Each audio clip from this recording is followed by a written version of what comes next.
तर बुद्धानं मनाचं संशोधन केलं. बुद्धाच्या मनात आलं की मन जी नावाची शक्ती आपली ही सतत काम करत असते, अस्थिर आहे, थांबत नाही, अजिबात थांबत नाही, सतत कार्यरत असते. आणि कार्य कसं असतं, मनामध्ये अनुभव निर्माण होतात आणि मन तिकडे ओढ घेतं. ही पहिली गोष्ट आहे. मन ओढ घेतं. मन आपल्याला एका जागेवरती स्थिर करता येत नाही. आता या क्षणी एक विचार आला, पुढच्या क्षणी दुसरा, त्याच्या पुढच्या क्षणी तिसरा, त्याच्या पुढे क्षण, सतत ही मालिका चालू असते. मन स्वस्थ बसत नाही. म्हणून मन चंचल आहे हे आपल्या सर्वांना कबूल आहे.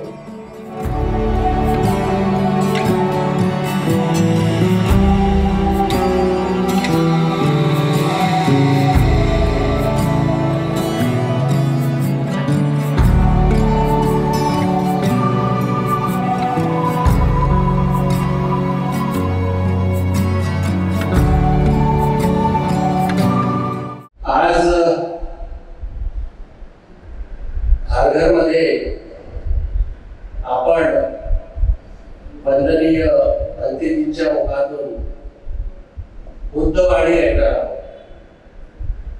त्यासोबत बोधिसत्व परमपूज्य डॉक्टर बाबासाहेब आंबेडकर यांची वाणी पण आपण ऐकणार आहोत.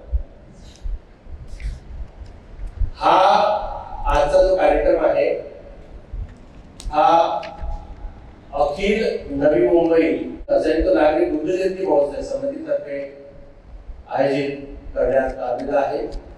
आपण सर्वांना माहितीच आहे की बुद्ध जयंतीचा कार्यक्रम नेरूळ येथे आपण मैदानावर घेतलेला आणि त्या कार्यक्रमात आपण सगळ्यांचा सहभाग तिथे होताच. आणि it was a grand success programme. Though it was our first attempt, you can say, पहिला प्रयत्न होता, but we got overwhelming response in that program. मला असं वाटते जवळपास 1300-1400 लोक त्या कार्यक्रमात उपस्थित असतील आणि सगळ्यांनी भरभरून त्याला प्रतिसाद दिला. म्हणजे आताही हे सांगायची गरज नाही की आपण सर्वांना वाटते की आपण एकत्रित यायला पाहिजे आणि जॉईंटली आपण जयंतीचा कार्यक्रम असू द्या, बुद्ध जयंतीचा किंवा बाबासाहेब जयंतीचा किंवा धम्मचक्र प्रवर्तन दिवस असू द्या किंवा धम्म विजय दिवस असू द्या, हे सगळे इकोमॅनिक जर आपण सेलिब्रेट केलं तर आपल्या समाजाची त्याच्यामध्ये एक एकजुटता दिसेल आणि जे बंधुता आहे, जे परस्पर सहयोग आहे, तो पण एक मेसेज सर्वांना दिसेल. तर आजच्या कार्यक्रमात मी सर्वांचं स्वागत करतो. संयुक्त जयंतीतर्फे हा कार्यक्रम मी जेव्हा ऑर्गनाईज केलेला, आधी जसं मी सांगितलं की आपण पहिला कार्यक्रम जयंतीचा खूप मोठ्या प्रमाणात केला, बुद्ध जयंतीचा. त्यानंतर आषाढी पौर्णिमेचा धम्मचक्र प्रवर्तन दिवसाचा जो कार्यक्रम आहे तो आपण नेरूळला केला. तो पण खूप छान प्रोग्राम होता आणि त्या कार्यक्रमामध्ये आपण पहिल्यांदा प्रयोग केला बंदेजींनी सांगितल्याप्रमाणे. कारण की आपले मार्गदर्शक कोण आहेत? बंदेजी ज्याप्रमाणे सांगतात आपल्याला त्याप्रमाणे आपण आपलं कार्य करत असतो. बंदेजींनी सांगितलं की आपण असं करूया, सर्वांना अपील करूया, जेवढे कार्यक्रमात उपासिका उपस्थित राहतील त्यांना आपण अपील करूया की सर्वांनी आपापल्या घरून जेवण तयार करून आणायचं आहे आणि जेवण तयार करून आपण जसं घरी जेवण करतो, बनवतो, आपण जेवतोच, पण 2 पळ्या एक्स्ट्रा समजा बनवल्या, भाजी एक्स्ट्रा बनवली तर आपण सगळे सोबत मिळून इथे ते आपण मैत्रीपूर्ण आपण जेवण करू शकतो. हा याचा उद्देश होता. कारण की ही जी बुद्धिस्ट परंपरा आहे हे विधीच्या खूप जास्त प्रमाणात इथे लोक फॉलो करतात. थायलंडमध्ये किंवा श्रीलंकेमध्ये किंवा अजून कंट्रीजमध्ये आम्ही सुद्धा बघितलेलं आहे. आणि बंदेजी वारंवार ते सांगतात की the joy of sharing is very very important. It is very enlightening आणि त्याच्यामध्ये एक सॅटिस्फॅक्शन आपल्याला मिळतं. त्याच्या मागे ही भावना आहे. सगळेजण आपण घरीच होतो, उपाशी राहत नाही, परंतु शेअरिंग मध्ये जे जॉय आहे हे जे बंदजींनी जे कल्पना दिली त्याला साकार करण्यामध्ये आमची संपूर्ण टीम, संयुक्त जयंती सगळी टीम याच्यामध्ये जोराने कामाला लागली आणि हा कार्यक्रम तो शेवटचा कार्यक्रम because of grand success also. तर नेक्स्ट प्रोग्राम जो होता आम्हाला असं वाटलं की खारघर एरियामध्ये भंतेजींची देशा व्हायला पाहिजे म्हणून आम्ही इनिशिएटिव्ह घेतला आणि इथे कार्यक्रम तो आज इथे आपण इथे ऑर्गनाईज करत आहोत. बंधूंनो भगिनींनो, आपण प्लॅन केलं होतं की हा कार्यक्रम बिहारात व्हावा, परंतु बिहारात ऑलरेडी प्री ऑक्युपाईड आहे बिहार, तिथे ऑलरेडी काही प्रोग्राम्स आहेत त्याच्यामुळे ते शक्य झालं नाही. म्हणून आमचे वरिष्ठ मित्र साहेबराव जावकर साहेब इथे is retired chief engineer from CPWD, ते इथे सोसायटीत राहतात. त्यांना आम्ही निवेदन केलं जावकर सरांना कि सर थोड़ी जगह चाहिए, आपकी सोसाइटी में जगह है अच्छी. तो उन्होंने तुरंत हाँ बोल दिया और now we are here because of his support and his cooperation. या तर मॅडम आशा जावकर आहेत, त्यांच्या मिसेस, त्यांचं पण याच्यामध्ये सहकार्य आहे, सीमाताई आहेत, गुलाबीताई आहेत. आता सगळ्यांचं नाव घेणं शक्य नाही, पण तुम्ही सांगतो ह्या सगळ्यांचं याच्यामध्ये खूप मोठं सहकार्य आहे. जे टीम तर वेगळे आहेत त्यात काही माझंच नाही. तर आजच्या कार्यक्रमामध्ये आपण सर्वप्रथम जसं मी सांगितलं उपोषण याचं महत्व हे खूप महत्वाचं आहे. म्हणजे आता आजचा विषय तो आहे की बौद्ध संस्कृतीच्या दृष्टिकोनातून उपोषण ग्रहण करण्याचं आणि ते फॉलो करण्याचं त्याचं काय महत्व आहे ते प्रामुख्यानं मंत्री आपल्याला सांगणार आहे. त्याचसोबतच जसं मागच्या प्रोग्राममध्ये सांगितलं होतं की धम्मचक्र प्रवर्तन दिवस हा खरा कोणता, बऱ्याच लोकांना कन्फ्युजन आहे. तर ते कन्फ्युजन दूर व्हावं आणि धम्म विजय दिवस 14 ऑक्टोबर जेव्हा आपण अशोक विजयादशमीचा आपण म्हणतो, तर तो कार्यक्रम त्याचं काय महत्व आहे, त्याला धम्म विजय दिवस का म्हणावं, तर हे पण आपल्याला बंदिली आजच्या कार्यक्रमामध्ये बरेच सांगणार आहे. बाबासाहेबांची जे सामाजिक आणि जे धार्मिक चळवळ आहे त्याच्याबद्दल आपल्याला बंदिली सांगणार आहे. तर आपण आजचा हा कार्यक्रम आहे हा खूपच महत्वाचा आणि खूपच व्हेरी एनलायटनिंग प्रोग्राम आहे. याच्यामध्ये आपल्याला खूप आपल्याला म्हणजे आपल्या बुद्धीला, आपल्याला मनाला, आपल्याला इथे एकत्र इथंच ठेवायचं आहे, कॉन्सन्ट्रेट व्हायचं आहे. मोबाईल वगैरे स्विच ऑफ केलेलं बरं होईल. मी सर्वांना रिक्वेस्ट करतो की मोबाईल स्विच ऑफ करा. काही वेळ आपण मोबाईल नाही घेतला तर काही टेन्शन नाही, पण स्विच ऑफ करून ठेवा. आणि हा जो आजचा कार्यक्रम आहे त्याच्यामध्ये सुद्धा पठण होईल. त्याच्यामध्ये नंतर ज्या गाथा भंतेजी त्यांना जेव्हा वाटतील त्या गाथा पण आपण म्हणणार आहोत. त्याच्यासोबत आपण सफेद सत्ता सुखी हुंतू याचा आपण जे जयघोष करणार आहोत. आणि नंतर भंतेजींना वजनदान आपण करूया. वजनदान झाल्यावर दीक्षाचा समारंभाचा आपण प्रोग्राम ठरलेला होता. त्यांना सामने दीक्षा घ्यायची आहे. काही नावं आले असतील तर समजा त्यांना माहिती नाही वाटलं करून दुसरा जो करून काही दीक्षा घ्यायची असेल ते पण आपण इथे आज आपण करूया. तो आपल्याकडे भरपूर वेळ आहे, वातावरण चांगलं आहे, पावसाचं काही नावनिशाण नाही आहे. म्हणून बी अटेंटिव्ह आणि सगळं लक्ष जे आहे आजच्या कार्यक्रमामध्ये इथे असायला पाहिजे. आपण सर्वांचं मी परत एकदा संयुक्त जयंतीच्या वतीनं आपण सर्वांचं थोडं स्वागत करतो. भंतेजींना संघाला वंदन करतो आणि पुढचं जे सूत्रसंचालन आणि पुढचा जो कार्यक्रम आहे त्याच्याकरता मी भंतेजींना हा पोडियम आहे सगळं त्यांना मी सुपूर्द करतो आणि त्याचा जो पुढचा कार्यक्रम आहे तो त्यांनी सामोर वाढवावा अशी मी त्यांना विनंती करतो. आज आपण ही श्रावणाची पौर्णिमा साजरी करतो आणि पौर्णिमा म्हणा किंवा अमावस्या म्हणा किंवा अशा प्रकारचे काही मुहूर्त म्हणा या गोष्टींना धरून या देशामध्ये पराकोटीच्या अंधश्रद्धा निर्माण झालेल्या आहेत. ही वेळ आहे, हा काळ आहे ज्याला आपण टाईम म्हणतो, वर्तमान या क्षणाचा. आणि आपण तो अनुभव घेतल्याबरोबर लागलीच तो क्षण भूतकाळात जातो,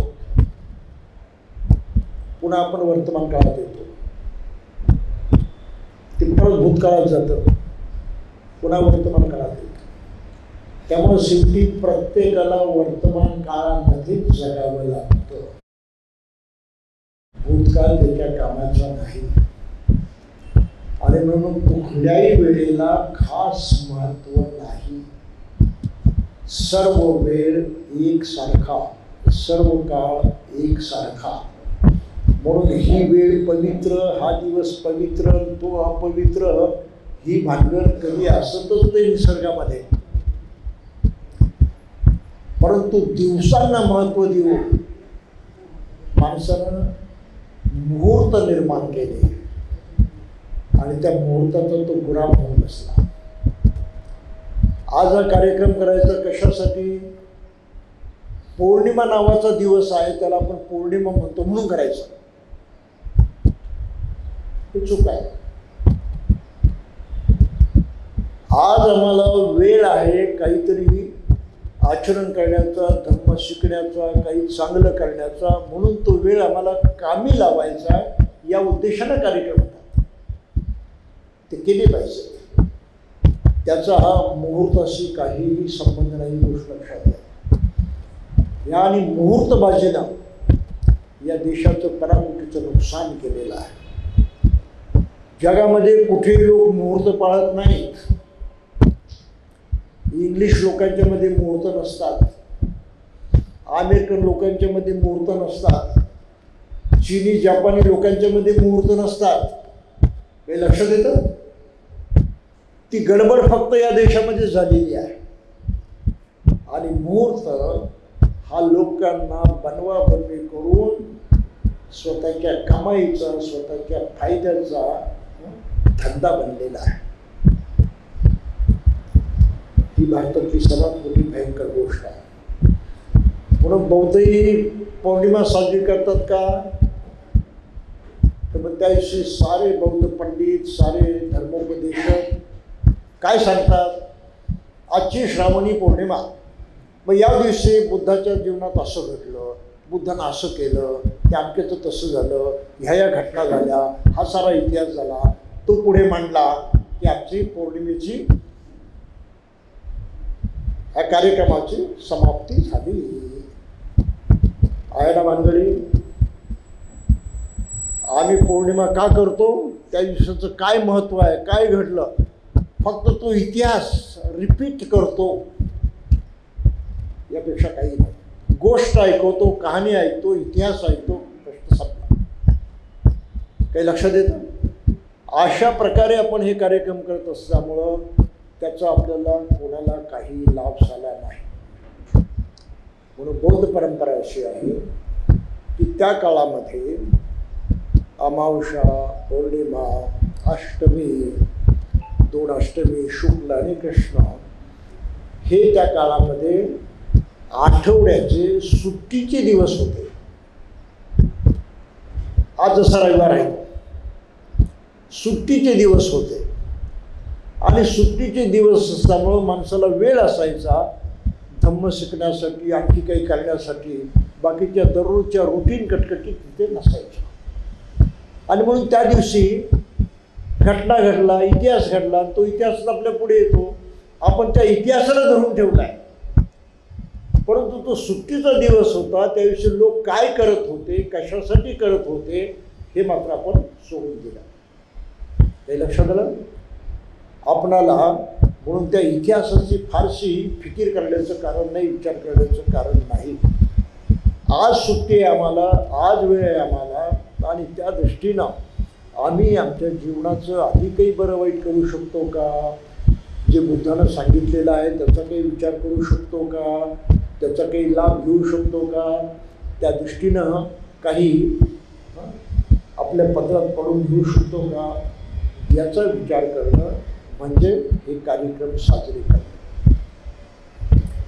बाबासाहेबांनी या साऱ्या गोष्टीला एक पर्याय दिला. पौर्णिमा, अमावस्या, अष्टमी काही विचार करू नका त्याचा. दर रविवारी तुम्ही एकत्रित आचरण करा. आणि मग त्यांनी एका शब्दात सांगितलं होते, एका वाक्यात, बौद्ध माणसानं दर रविवारी विहारात गेलं पाहिजे. आचरण करण्यासाठी, शिकण्यासाठी, जाण्यासाठी. आणि याचं कारण व्यावहारिक आहे. कारण फक्त रविवार सर्व लोकांना सुट्टी असते, वेळ असतो, कामधंद्याचं काही प्रेशर नसतं. आणि मग तो दिवस त्यांनी अशासाठी वापरणं हा व्यावहारिक मार्ग होता. पौर्णिमेला किती लोकांना वेळ मिळतो, आणि खरं पाहिलं तर पौर्णिमा उद्या आहे. मग आज आपलं इथं येणं चुकीचं आहे ना. कशाला आलो पण इथे आज? उद्या यायला पाहिजे. पण आम्हाला माहिती आहे उद्या येण्याचा काही सवाल पैदा होत नाही. तो कामाचा दिवस आहे, वर्किंग डे आहे, काही जमायचं नाही म्हणून आपण आज घेतलेला आहे. तर हा एक फार मोठा गैरसमज कृपया आपण सर्वांनी आपल्या मनातून काढून टाकावा की बुद्ध धर्मामध्ये मुहूर्ताला काही महत्त्व आहे असं नाही. तिथे आहे तुम्हाला वेळ काळ आहे की नाही आणि तुमची इच्छा आहे की नाही हा महत्त्वाचा भाग आहे. ठीक आहे. आता आपण मुख्य विषयाकडे येऊ. या पौर्णिमेच्या निमित्ताने बौद्ध संस्कृतीचा आपल्याला कशा प्रकारे लाभ करून घेता येतो. नागडा उघडा म्हणून जन्मास आलेला मनुष्य आणि जसे सारी जनावरं पशुपक्षी नागडे उघडे जगतात त्याप्रमाणे मनुष्य प्राणी नागडा उघडा जगणारा होता. हे तर आपल्याला मान्य करावं लागेल. परंतु इतर प्राण्यांच्या मध्ये जेवढी मानसिक शक्ती होती त्याच्यापेक्षा अनंत पटीनं माणसाजवळ ती शक्ती आहे ज्याला आपण बुद्धिमत्ता म्हणतो, आणि ज्याला बुद्ध धर्मामध्ये मानसिक शक्ती म्हटलेला आहे, मन म्हटलेला आहे. तो पाहतो, समजून घेतो, शोधतो, विचार करतो, काय चांगलं काय वाईट नाही यातला फरक जाणतो, आणि प्रत्यक्ष गोष्टी कशा घडतात त्यातलं तत्व जाणून त्याचा तो वापर करून घेतो, कल्पना करतो, अंदाज करतो. अशा अनेक प्रकारे त्याची बुद्धिमत्ता काम करत असल्यामुळं मनुष्यानं ह्या साऱ्या सृष्टीचा अनुभव घेतला, परीक्षण केलं, नीट गोष्टी समजून घेतल्या, लक्षात घेतल्या, कसं काय घडतं ते समजून घेतलं, आणि त्यामधून आपल्या सोयीचं काही निर्माण करता येईल का, आपल्या सोयीचं काही घडवता येईल का हा प्रयत्न केला. उदाहरणार्थ अन्नधान्य लागतं जगण्यासाठी. सुगीच्या दिवसात पावसाळ्यात येतं आपोआप, नंतर काही मिळत नाही. मग माणसानं काय केलं? माणसानं अन्नधान्य निर्माण करण्याची सोय केली. त्या विशिष्ट ऋतूमध्ये पावसाळ्यामध्ये अन्नधान्य निर्माण होतं, आपण जास्त निर्माण करायचं आणि ते साठवायचं म्हणजे आपल्याला इतर वेळेस त्याचा लाभ होईल. काही लक्षात आलं? ही सुधारणा त्यानं आपल्या बुद्धीमधून केली. थंडी ऊन वारायचं पण रक्षण करायचं शरीराचं जनावरं नाही करू शकत, पण माणसानं संशोधन केलं काय आहे सृष्टीमध्ये, त्याचा वायू वापर करता येतो का, ते आपल्या कामी आणता येतं का, आणि त्याला कापूस सापडला. कापूस पीक आहे हे तर बरोबर आहे, वनस्पती आहे, आणि त्या वनस्पतीमधला धागा त्याला कळला, त्याचा तो विचार करायला लागला आणि त्यापासून वस्त्र निर्माण झालं आणि तो अंग झाकू लागला, आपलं संरक्षण करू लागला. ही तर गोष्ट खरी आहे. रोगराई कशाने होतं हे त्याला कळायला लागलं, त्याच्यावरती तो उपाय करायला लागला. आपलं शरीर मजबूत कशाने होतं, काय आपल्याला पोषक आहे काय पोषक नाही हे तो समजायला लागला. थोडक्यामध्ये मनुष्यानं सृष्टी समजून घेतली, सृष्टीतली एकंदर चालचलन समजून घेतली आणि त्याचा आपल्या बुद्धिमत्तेनं वापर करून आपली सोय करण्याचा प्रयत्न केला. ती सारी सुखसोय म्हणजे आजची प्रगत संस्कृती आहे. घर बांधायला तो शिकला, निर्णय गोष्टीचं संशोधन करून त्याचा आपल्याला कसा लाभ करून घेता येईल तसं तो त्यात परिवर्तन केलं, आणि ते परिवर्तन म्हणजे वैज्ञानिक परिवर्तन आहे. सायंटिफिक जे काही आपण निर्माण करतो वैज्ञानिक ते निर्माण झालेलं आहे.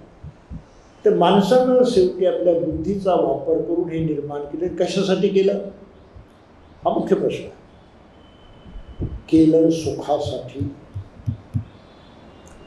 सोय करणं म्हणजे सुख मिळवणं आहे. सोय करणं म्हणजे आराम मिळवणं आहे. सोय करणं म्हणजे सुरक्षितता मिळवणं आहे. अशा प्रकारे मनुष्य आपली सोय करत गेला आणि सोय करत गेला यासाठी की आपल्याला आराम मिळावा, संरक्षण मिळावं, आपल्याला सुख मिळावं, समाधानानं शांतीनं राहता यावं. काही लक्षात आलं? परंतु तरी मनुष्य सुखी झाला नाही हे सारं निर्माण होऊन. आणि त्याचं उदाहरण आपल्याला बुद्धाच्या जीवनात पाहायला मिळतं की साऱ्या भौतिक गोष्टी गोळा केल्या तरी मनुष्य सुखी राहत नाही. हा सृष्टीचा नियम आहे, कोणाच्या घरचा नियम नाही. सिद्धार्थाला तो अनुभव होता. खाण्यापिण्याची चिंता नव्हती, वस्त्र प्रावधान त्याची काही चिंता नव्हती, चंगळ करायला काही कमीच नव्हतं. सर्व प्रकारे ही सारी उपलब्धता ज्यामध्ये मनुष्य सुख पाहतो ती जवळ असताना सुद्धा बुद्ध अस्वस्थ होता, म्हणजे सिद्धार्थ दुःखी होता, असमाधानी होता. त्याला शांती लागत नव्हती, समाधान मिळत नव्हतं. आणि शांती आणि समाधान हे तर खरं सुख असतं. हे सुख त्यामध्ये त्याला लाभत होतं. कारण आत्ता आनंद घेतला की लागलीच काही वेळानंतर पुन्हा त्याची गरज वाटत होती. गरज भागली परत निर्माण होत होते, गरज भागली परत निर्माण होत होते. अशा प्रकारे तो अस्वस्थ होता, शांत होता. आणि म्हणून सिद्धार्थाची भूमिका काय होती की मला कायम शांती पाहिजे, कायम सुख पाहिजे. आता गरज भागली, बरं वाटलं, पण परत गरज निर्माण होते, परत मी दुःखी होतो. हे व्हायला नको. कंटिन्युअस सतत मला सुख मिळालं पाहिजे, शांती मिळाली पाहिजे. आणि ही प्रत्येक माणसाची अपेक्षा असते, नैसर्गिक. आणि म्हणून आपण म्हणतो मनुष्य सुखासाठी जगतो. काही सुख नाही मिळालं तरी चालेल, निसर्ग जसा मला जगवतो तसं मी जगेल असं म्हणणारे इतर जनावर पशु आहेत, पक्षी आहेत. परंतु माणूस तसं म्हणू शकत नाही. कारण माणसाजवळ मानसिक शक्ती आहे, मन नावाची प्रचंड ताकद आहे, ती त्याला स्वस्थ बसू देत नाही. काही लक्षात आलं? साऱ्या गोष्टींची सुबत्ता आहे, कशाची कमी नाही. परंतु त्या माणसाच्या मनात लोभ असतोच ना. किती मिळवावं याला काही मर्यादा असते का? मनुष्य खाऊन खाऊन किती खाईल, काही मर्यादा असते. परंतु किती मिळवावं यावरती माणसाचं काहीही बंधन नाही. आणि गंमत आहे, जितकं अधिक मिळवतो तेवढी तुमची शांती गडबडून जाते. का?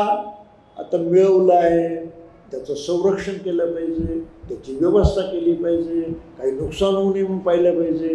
किती काळज्या मागे लागतात का नाही लागत? मग घराला एक कुलूप चालत नाही. हल्लीच्या काळात कमीत कमी 2-3 कुलपं लावावी लागतात. अरे पण बाबा शेवटी लाकडाचं दार आहे, त्याच्यावरती घनाचा घाव घालतो ते फुटेल, काय कुलूप कामाचं? ही तू गोष्ट खरी आहे. पण एवढी आपला बंदोबस्त करतो की नाही, मग तरी त्याच्यावरून भागत नाही. मग सोसायटीमध्ये पहारेकरी ठेवावा लागतो. आम्ही खेड्यामध्ये राहत होतो, कोणाच्या घरी जायचो बिनधास्त, काही प्रॉब्लेम नाही. असं तर काय असायचं, एखादा कुत्रा असायचा, त्याला थोडंसं चुचकारलं की तुमचं काम झालं. अक्षरशः लोकांची घरदारं उघडी असायची, दरवाजा कायमचा उघडला. सकाळी उघडला की तो संध्याकाळी बंद करायचा, दिवसभर दरवाजा उघडा. आज मुंबईमध्ये राहणाऱ्या माणसाची आहे का हिंमत दरवाजा उघडा ठेवण्याची? नाही ना. मग तेवढी तरी काळजी मनात आहे ना, तेवढी तरी भीती मनात आहे ना. आणि तेवढी भीती काळजी मनात आहे तेवढ्या प्रमाणामध्ये सुखाची वाट लावली ना का नाही? कसं म्हणता येईल की फार सुखी आहोत म्हणून? अशा अनेक चिंता, अशा अनेक विवंचा, अशा अनेक गोष्टी माणसाला ग्रासून टाकतात आणि त्याचं जीवन दुःखी करतात. तसं त्या सिद्धार्थाचं झालं होतं. एवढं राजवैभव असूनही हे सुख नव्हतं, शांती नव्हती, वैतागला असायचं. अरे हे काही कामाचं नाही म्हणून, आणि साऱ्या गोष्टी सोडून दिल्या. आणि त्या काळामध्ये जशी समजूत होती लोकांची की रानावनात गेलं, तपश्चर्या केली, खास काही प्रयत्न केले तर माणसाला सुख मिळतं, साक्षात्कार होतो, त्याला ज्ञान मिळतं, अशा प्रकारची जी तेव्हाची समजूत होती त्या पद्धतीनं तो घर सोडून संन्यासी झाला. कर्मकांड केलं, स्वतःच्या शरीराला झिजवलं, ज्याला आपण तपश्चर्या म्हणतो. खूप त्रास दिला आपल्या शरीराला, खाणं टाळलं, आहार कमी केला, क्रूश झाला, मरण्याची वेळ आली, इतकं वाईट झालं आणि काही सुख मिळालं नाही. आणि मग थोडक्यामध्ये एवढंच लक्ष देईल की बुद्धाने ते सारं सोडून दिले. अरे हे लोक करतात ना आत्तापर्यंत, ते सारे चुकीचे आहेत. आत्तापर्यंत ज्यांनी हे केलं, तपश्चर्या करायची, साक्षात्कार करून घ्यायचं नाम, हे सारं खोटं आहे, झूट आहे. करून बघितलं त्यांनी, अनुभव घेतला, प्रत्यक्ष खात्री पटली त्यांची की हे खोटं आहे, झूट आहे. तपश्चर्या कामाची नाही, कर्मकांड कामाचं नाही, शरीराला झिजवणं कामाचं नाही. काही लक्षात आलं? म्हणून ज्याला धर्म म्हणतात, संस्कृती म्हणतात, धार्मिक आचार म्हणतात, हे सारे टाकाऊ आहेत. बुद्धाची खात्री पटली, करून बघितलं त्यांनी. आणि मग त्यांच्या लक्षात आलं की शेवटी माणसाजवळ दुसरं सामर्थ्य आहे तरी कोणतं? मी विचार करतोय, मी चिंतन करतोय, माझं मनच मला करायला लावतं. तेव्हा कुठे त्यांना आपल्या मनाची जाणीव झाली, अरे भानगड तर त्या मनामध्ये आहे, मन मला गप्प बसू देत नाही, मन मला अस्वस्थ करतं. मनामध्ये इच्छा निर्माण होते की मला अगदीच गडबडून जातो आणि त्या इच्छेच्या मागे धावायला लागतो. बरोबर आहे? त्यामुळं खरी गोम कुठे आहे? मनामध्ये आहे. आणि मी बाहेर शोधायला लागलो, कर्मकांड करायला लागलो, बाहेरच्या गोष्टीच्या नादी लागलो. माझ्यासारखा मूर्ख मीच सोडून दिलं त्याने, सारं सोडून दिलं आणि पूर्णपणे आपल्या मनावरती लक्ष केंद्रित केलं की काय आहे, ही एकच शक्ती आहे, मला नाचवते. माझं मनच आहे, मला स्वस्थ बसू देत नाही. काही लक्षात येतं? आपल्या मनात आलं की आपण गप्प बसतो का? नाही गप्प बसत. मनात काही हो, मनात आलं रे आलं की बस आपली चलबिचल सुरू. आपण अशांत होतो. अशांत बनणं म्हणजे दुःख होणार. कधी मिळेल, कसं मिळेल, आपण लागली त्याच्या पाठीमागे धावायला लागलो, कष्ट करायला लागलो आणि ते मिळवण्याच्या प्रयत्नामध्ये आपण वाहवत गेलो. असं होतं ना? मनामध्ये गडबड आहे. जर मनातच आलं नाही तर काही चिंता नाही, काही फिकीर नाही. अशा प्रकारे बुद्धानं मानव जातीच्या इतिहासामध्ये प्रथमतः मनाचा शोध लावला. जगातल्या कुठल्याही धर्माला मन कधी कळलं नाही, मनुष्याची असलीयत कधी समजली नाही. त्याने हे परमात्मा मानला, आत्मा मानला लागला, साऱ्या बाहेरच्या पारलौकिक गोष्टी मानल्या आणि त्यांच्या मागे तुम्ही लागला तर तुम्हाला सुख मिळेल असं सांगितलं. आणि बुद्धानं ते सारं करून बघितलं होतं आणि बुद्धानं म्हटलं की ते सारं खोटं आहे, तिथे काहीच नाही, गडबड माझ्या मनात आहे. आणि मग आपल्या मनाचं संशोधन त्यांनी केलं आणि त्या मनाच्या संशोधनामधून त्यांना सर्व सुखाची विद्या मिळाली. माझ्या मनात बदल केला तर माझ्या जीवनात बदल होईल, माझ्या जगण्यात बदल होईल, मी जिथे वावरतो त्या सृष्टीमध्ये मला वेगळा अनुभव येईल. पण माझं मन मी बदललं नाही तर मला इतरांच्या सारखं याच्या मागे धाव, त्याच्या मागे जाव, अशा प्रकारे धावपळ करत अशांतीचं, दुःखाचं जीवन जगावं लागेल. काही मुद्दा लक्षात आला? ही माणसाची हकीकत आहे. आणि म्हणून बुद्धानं मनावरती जोर दिला आणि मनाच्या माध्यमातून मनुष्य सुख मिळवतो हे सर्वात महत्त्वाचं सत्य त्यांनी शोधून काढलं आणि त्या सत्याचं पालन करणं, ते समजणं हे आज आपलं कर्तव्य आहे. कारण आपल्यालाही त्याच मार्गाने जायचं आहे, त्याच सुखाचा शोध घ्यायचा आहे, त्याची प्राप्ती करून आपल्याला लाभान्वित व्हायचं आहे. आणि म्हणून जो आपला फावला वेळ आहे, कामधंदा नाही, बाकीच्या कटकटी नाही, ज्या जगण्यासाठी कराव्याच लागतात, मोकळा वेळ आहे, त्या वेळेचा तरी आपण यासाठी लाभ घेण्याचा, फायदा घेण्याचा प्रयत्न करीत आहोत. आणि म्हणूनच आपण इथे पौर्णिमेचा हा कार्यक्रम करीत आहोत. काही लक्षात आलं? मग हा सुखाचा मार्ग जो बुद्धानं सांगितला तो कोणता आहे?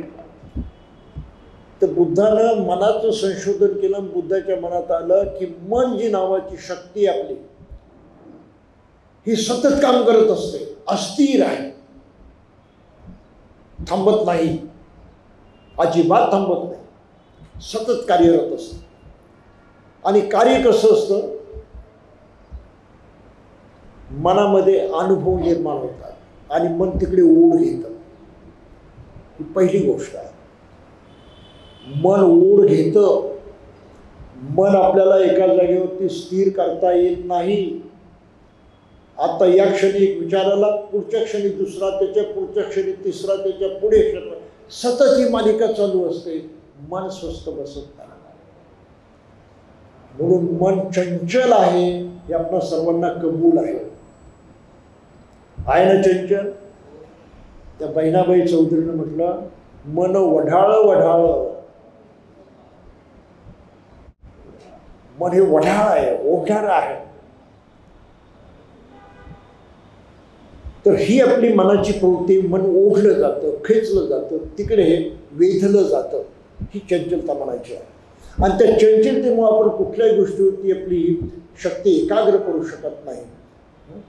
आता हे मन अशानं ओढलं जातं आणि मग दोन प्रकारे काम करतं. जिकडे ओढलं झालं गेलं त्याप्रमाणे जर घडलं नाही तर ते नाराज होतं, दुःखी होतं. आणि ज्यामुळं घडलं नाही त्या बाबतीत त्याच्यामध्ये राग निर्माण होतो, संताप निर्माण होतो. पाहिजे पाहिजे पाहिजे असं मनाला वाटतं की नाही? पाहिजे हा विचारच मनात येत नाही अशी किती माणसं आहेत? शोधून सांभाळायची नाहीत. आणि मिळालं की काही गरज नाही, सोडून द्यायचं. किती माणसं आहेत? मूठ घट्ट सुटत नाही. लहान मुलांचं पाहिलं, लहान मुलांच्या मुठीमध्ये एखादी गोष्ट दिली तुम्ही आणि त्या मुलानं मुठीत पकडली तर घेण्याचा प्रयत्न करा. मूठ घट्ट आवळलेली असते, साऱ्या ताकदीनिशी पोरं सोडत नाही. तसं माणसाचं आहे, सोडायचं नाही काय, मिळालं सोडायचं नाही काय. याला आपण सोप्या भाषेत म्हणतो स्वार्थ, त्याला म्हणतो आपण लोभ. आमची मूठ काही ढिली होत नाही. माझं ते माझंच आणि तुझं तेही माझंच, ही माणसाची प्रवृत्ती असते. माझं ते माझं, तुझंही माझंच. आणि मग तुझंही मला मिळालं पाहिजे, मग मी नाना प्रकारचे प्रयत्न करतो. त्यामध्ये चोरी करणं हा एक प्रयत्न आहे, लबाडी करणं दुसरा प्रयत्न आहे, माणसाला फसवणं हा तिसरा प्रयत्न आहे ना. आणि हे मनुष्य केल्याशिवाय राहत नाही. आपल्याला दुसऱ्या माणसाचा फायदा करून घ्यायचा असेल तर आपण हे सारं करतो की नाही? एक तर सरळ सरळ चोरी करतो, नाहीतर मस्का लावतो त्याला पटवण्यासाठी आणि आपलं काम साध्य करतो, नाहीतर आणखी काही देखावा करतो त्याला पटवण्यासाठी. हेतू काय असतो? त्याचं कल्याण आम्हाला काही घेणं देत नाही, त्याचं काय बरं वाईट होतं त्याशी घेणं देत नाही, त्याचं कसं मिळेल आणि माझा फायदा कसा होईल हे मनुष्य करतो की नाही? का नाही करत? आणि जोपर्यंत ते होत नाही तोपर्यंत अस्वस्थ, अशांत, सुख नाही, ही मनाची अवस्था आहे. म्हणून बुद्धानं 2 गोष्टी जाणल्या की मन 2 प्रकारे काम करतं. एक मिळालं त्याला आनंद होतो, नाही मिळालं त्याला दुःख होतं.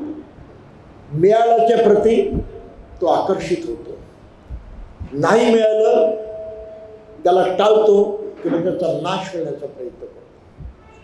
म्हणून माणसामध्ये या 2 भावना आहेत, पाहिजे नको. आणि पाहिजेसाठी तो प्रयत्न करतो, नकोसाठीच तो प्रयत्न करतो. पण त्याचे परिणाम काय होतात ते मनाला कळत नाही. अडचण त्या मनाची ती आहे. आपल्याला माहिती आहे त्याचं नुकसान होतं, त्याला दुःख पोचतं, तिथं वाटोळ होतं असे म्हणजे आपल्याला माहित आहे की हात उगारला की दुःख होतं. पण त्याबरोबर आपल्याला हेही माहित आहे की जर खांद्यावरती हात ठेवला तर सुखही होतं, हेही माहीत आहे.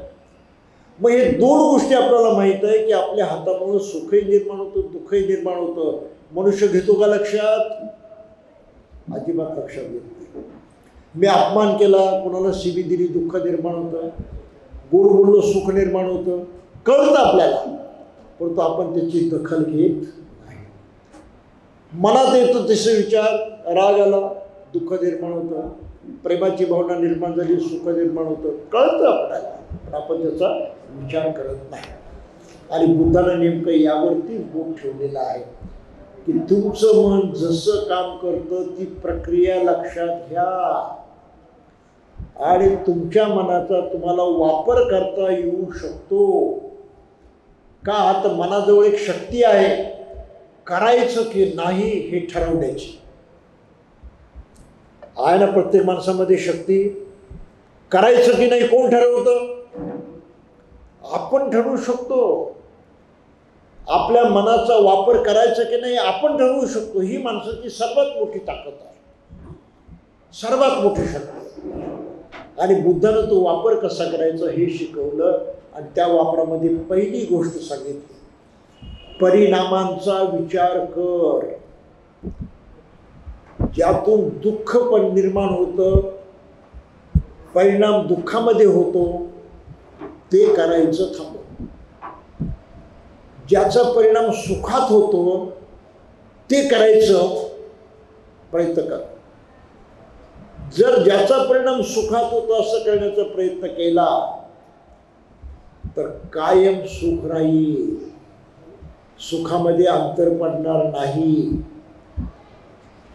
ज्यातून दुःख निर्माण होतं ते करायचं टाळलं तर दुःख निर्माण होणार नाही, असमाधान निर्माण होणार नाही. हे मानवी जीवनातलं अत्यंत महत्त्वाचं सत्य फक्त बुद्धानं जाणलं, बाकी कोणाला कळलं नाही. सुखाचा करता कोण? मनुष्य, त्याचं मन. दुःखाचा करता कोण? मनुष्य, त्याचं मन. पण जग काय म्हणतं? सुख दुःख माणसाच्या हातात नाही, ते बाहेरच्या कोणाच्या हातामध्ये आहे, बाहेरच्या शक्तीच्या, पारमार्थिक शक्तीच्या हातामध्ये आहे. त्याला तुम्ही ईश्वर म्हणा, देव म्हणा, काही म्हणा, ते आत्मेशी संबंधित आहे. आता ते आत्मा काय भानगडे त्याला माहीत नाही, आत्मेशी संबंधित आहे, सुख दुःखाचं त्याच संबंधित आहे. त्यामुळे दररोज आपण जीवन जगतो, त्याच्यामध्ये काही करण्याची गरज नाही. पण तरी माणसाला सुख हवं असतं. मग त्याला काय सांगितलं? नाही नाही, ते तुझ्या हातात नाही ना, ते बाहेरच्या हातात आहे, त्याच्या नादी लाग, त्याच्याकडे माग. कसं मागायचं? मग त्याची पूजा कर, त्याची प्रार्थना कर, त्याला काहीतरी अर्पण कर, काहीतरी कर्मकांड कर, असं काहीतरी करत राहा, मग मिळेल. मनुष्य वर्षानुवर्ष ते करत राहायला काही मिळालं नाही.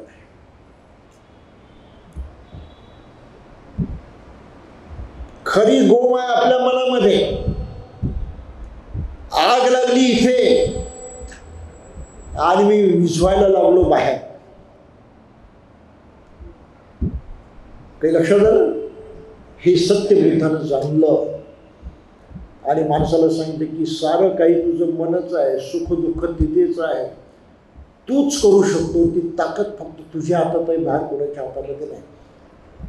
आपण कोणाचं मन जाणू शकतो, आपल्या कोणाच्या मनाचा अंदाज येऊ शकतो, आपण कोणाच्या मनामध्ये काही बदल करू शकतो? काहीच करू शकत नाही. एक मनुष्य म्हणून आपल्याला दुसऱ्या मनाचा थांग पत्ता लागत नाही, त्याच्या मनामध्ये आपण काहीही करू शकत नाही. हे तर सत्य आहे ना. कोणाच काही करता येत नाही.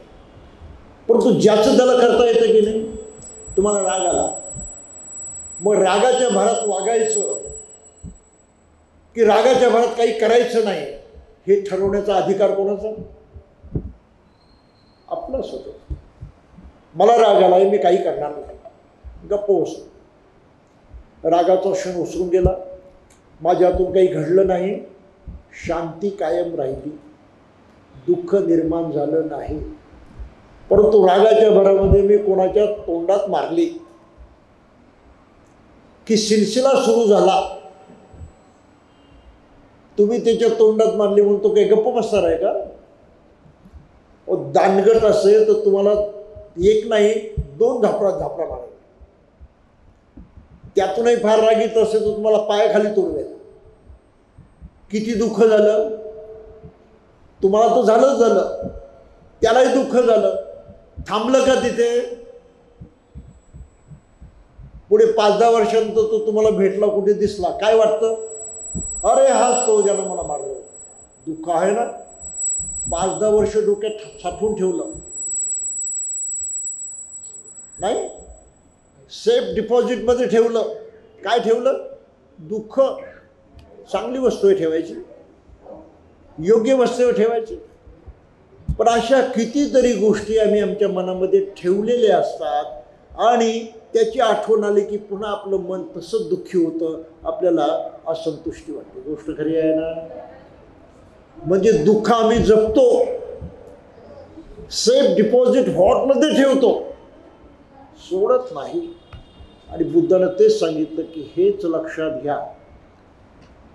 आणि म्हणून बुद्धानं सांगितलं की ज्यातून दुःख निर्माण होतं असं वागू नका, बोलू नका, तसा विचार मनामध्ये आणू नका. एकच काम करा. ज्यातून सुख निर्माण होतं तेच करा, तसंच बोला, तसंच वागा, तसंच विचार करा, सुख गायब होईल. म्हणजे एवढी एकच गोष्ट करायची. हे प्रत्येक माणसाच्या हातामध्ये आहे. आणि त्याचं आचरण करण्याचा, ते शिकण्याचा वेळ काळ म्हणजे असं धार्मिक कार्यक्रम असतात, प्रवचन असतात, प्रशिक्षण असतं आणि तिथे वागायचं असतं, करायचं असतं. आणि म्हणून बौद्ध संस्कृतीमध्ये उपोषण करण्याची प्रथा आहे. उपोषण म्हणजे उपास नाही, खाय प्यायचं नाही, हा प्रकार नाही. तुम्ही एखादा दिवस उपास केला, दिवसभर आपलं लक्ष कुठे राहतं? त्या 1 मैलावरती कोणी भजी तळत असेल तर आपल्याला वास इथे येतो. नुसती कल्पना केली तर आपल्याला वास यायला लागतो. सारं लक्ष कुठे? कधी मिळेल एकदाच. अरे मन इतकं अस्वस्थ झालं, दुःख झालं, त्या उपास करण्याचा आहे का काही फायदा? दिवसभर दुःख स्वतःच उडवून घेतलं आहे ना मानगड. तो खोटा प्रकार आहे. बुद्धानं उपोषण सांगितलं. उपोषण म्हणजे काय? पहिली गोष्ट, हा असा एक दिवस आहे ज्या दिवशी मी असं वागणार नाही ज्यामधून दुःख निर्माण होईल. दिवसभर मी प्रयत्न करणार. आणि त्याची सुरुवात कुठून करणार? पहिली सुरुवात खाण्यापासून करणार. दररोज किती खातो? आज कमी खाईल. पहिली गोष्ट. ब्रेकफास्ट किती करतो? 4 अंडी खातो का? आज एकच खाईल. मी बघितले लोक बरं, ब्रेकफास्टला 8-8 अंडी खाणारे लोक बघितले.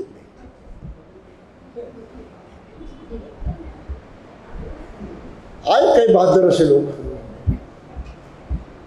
तर त्या दिवशी मी पहिली गोष्ट माझ्या आहारावरती नियंत्रण ठेवेन. सकाळी थोडासा ब्रेकफास्ट करेल, परंतु त्याच्या अगोदर मी बुद्धाची शिकवण स्वीकारेल. कोणती शिकवण? माझ्या मनाला नियंत्रित करण्याची, माझ्या मनाला शिस्त लावण्याची, माझं मन सुख निर्माण होईल असंच करीत राहील अशी त्याला सवय लावण्याची, दुःख निर्माण होईल असं करणार नाही अशी त्याला शिस्त लावण्याची मी ह्या संपूर्ण उपस्थितीच्या काळामध्ये प्रयत्न करणार आहे. काही लक्षात आलं? मला करायचं, माझ्या मनावरती प्रयत्न करायचे, मनाला वळण लावायचं. म्हणून पहिली गोष्ट, पोटभर खावं असं वाटतं, आवडीचं असेल तर मग पोट फाटतं की काही त्याची पर्वा नसते. का कमी खायचं? तर भूक लागून माझं लक्ष तिकडे जायला नको आणि दिवसभर मला तो त्रास व्हायला नको. अरे कधी खायला मिळतं, अरे कधी खायला मिळतं. उपास किती वाईट होतो लक्षात घ्या बरं. माणसं सारं जीवन अस्थिर करून दुःख निर्माण करतो आणि तरी लोक उपास करतात. हे अज्ञान आहे. आणि मग त्याच्या अगोदर मी अष्टशील घेईन. आज कसं वागायचं मला? काही जरी झालं तर मी शारीरिक दुष्कर्म करणार नाही. शारीरिक दुष्कर्म याचा अर्थ कोणाला मारहाण करणार नाही. प्रसंग निर्माण होईल, राग येईल, कोणाला जरा दोन लागावेत असं वाटेलही, समाजात वावरतो आपण असं करणारच. पण आज मी काही झालं तरी ते करणार नाही. शरीरानं कोणाला दुःख देणार नाही. आणि सर्वात मोठं दुःख शरीरानं केव्हा दिलं जातं? जेव्हा तुम्ही कोणाचा जीव घेता तेव्हा. जीव तर घेणारच नाही, परंतु शरीरानं दुसऱ्याला इजा सुद्धा करणार नाही. दिवसभर मी हे करणार की माझ्या त्या करण्यातून, शारीरिक कृतीमधून दुःख निर्माण होता कामा नये. त्याच्या उलट मी आज दिवसभर कोणी कसं जरी वागलं तर त्याच्यावरती दयाच करेल, त्याच्यावरती मैत्रीच करेल, मी त्याशी चांगलाच वागेल, भले काही हो. हा मी दिवसभर प्रयत्न करणार. कुठल्या प्राण्याला इजा करणार नाही, कोणाचा प्राण तर घेणारच नाही, पण दिवसभर त्यांच्यावरती मैत्री करेल, त्यांना मदत करेल, त्यांच्या कामी पडेल, त्यांना सहाय्य करेल. तिथे मी मागे हटणार नाही. यालाच म्हटलं तर पानाती पाता वीरमणी. साधं शिकवण नाही, ते गंभीर शिकवण आहे. पुन्हा आज मी कोणाशी लबाडी करणार नाही, कोणाचं लुटणार नाही, लुबडणार नाही, चोरी करणार नाही, पण कोणाची फसगत करूनही काही मिळवणार नाही. लबाडी नाही म्हणजे नाही. माझी लबाडी करण्याची भावना नष्ट व्हावी म्हणून उलट मी लोकांना दान देईन. माझ्या कष्टाचं आहे ते लोकांना देईल, त्यांच्या कामी पडेल, त्यांना मदत करेल, गेलं तरी हरकत नाही अशी माझी प्रवृत्ती असेल. परिणाम त्याचा असं होईल की आपल्या मनाचं टेन्शन केव्हाच नष्ट होऊन जाईल, मानसिक तकलीफ होणार नाही. याला तर म्हटलं आधींना दाना वीरमणी. लैंगिक दुराचार करणार नाही, त्या भावनेनं पीडित होऊन कोणाला त्रास देणार नाही, कोणाला दुःख देणार नाही. उलट माणुसकीनं वागेल, मनुष्य म्हणून त्यांची इज्जत करेल, मनुष्य म्हणून त्यांचा सन्मान करेल. अरे माझ्यासारखी सुखासाठी जगणारी माणसं आहेत, त्यांचं सुख त्यांना मिळू दे, मी तिचा अर्थ निर्माण करणार नाही. आणि मग उपोषण दिवशी अब्रह्मचर्या वीरमणी असं पालन केलं जातं की मी लैंगिक आचरण करणारच नाही. यावरती बऱ्याच गोष्टी आपल्याला शिकता येतात, पण तेवढा वेळ आपल्याकडे येता नाही. आणखी काय करेल? ज्या खाण्यापिण्यातून माझं शरीर बिघडतं, शरीरावरती दुष्परिणाम होतो आणि मनावरती दुष्परिणाम होतो, असं खाणं पिणं मी टाळेल, ते करणार. त्यामध्ये नशिले पदार्थ येतात, माणसाची मानसिकता बिघडणारे पदार्थ येतात, अनेक गोष्टी आहेत. त्या बाबतीत मी काळजी घेईन. काही लक्षात आलं? पण त्यापेक्षा जास्त काळजी घेणार आहे मी. आज मी नाच गाणं तमाशा काही पाहणार नाही, टी व्हीवरती नाही आणि मोबाईलवरती सुद्धा नाही. कारण ते पाहिल्यानं माझं पोट भरतं असं नाही, फार आनंद होतो असं नाही, उलट टाईमपास होतो, माझ्या जीवनाचा तेवढा वेळ जातो. आणि जेवढा वेळ माझा जातो तितका मी मृत्यूच्या जवळ जातो. कुठल्या दिशेनं प्रवास करतो मी? मृत्यूच्या दिशेनं. मग ज्या वेळेचा मी माझ्या फायद्यासाठी वापर करायचा तो न करता मृत्यूकडे वाटचाल करण्यासाठी तो वेळ घालवतो करमणूक करण्यामध्ये. म्हणून करमणूक करण्याच्या फंदात पडणार नाही, नाच गाणं तमाशा पाहणार नाही, स्वतःला भूषवण्याच्या म्हणजे शृंगार करण्याच्या फंदातही पडणार नाही, शरीराला नटवणार नाही, थटवणार नाही, फॅशन करणार नाही, मिरवण्याचा प्रयत्न करणार नाही, काहीतरी आहे दाखवण्याचा प्रयत्न करायचा. उपयोग काय आहे त्याचा? दुसरं काय तुमच्या पाहण्यासाठी तुमच्याकडे नजर लावूनच बघितली असं, अरे काय चांगला ड्रेस केला तर सारी जनता तुमच्याकडे पाहत राहते का? कोण पाहतो तुमच्याकडे? पण आपण नटून ठरतून बाहेर जातोच ना. काय विचार करा की तुमच्या नटण्या थटण्याकडे कोण पाहतो? जगात कोणाला वेळ आहे तुमच्याकडे पाहायला? आणि मग कशाला नटता थकता, कशाला फॅशन करता? आहे ना भानगड? आपलं खरंच कामाचं नाही, आपल्या कामी पडतच नाही आणि कोणाला वेळही नसतो तुमची कदर करायला आणि तुमच्याकडे पाहायला. म्हणून आज मी ते सुद्धा करणार नाही.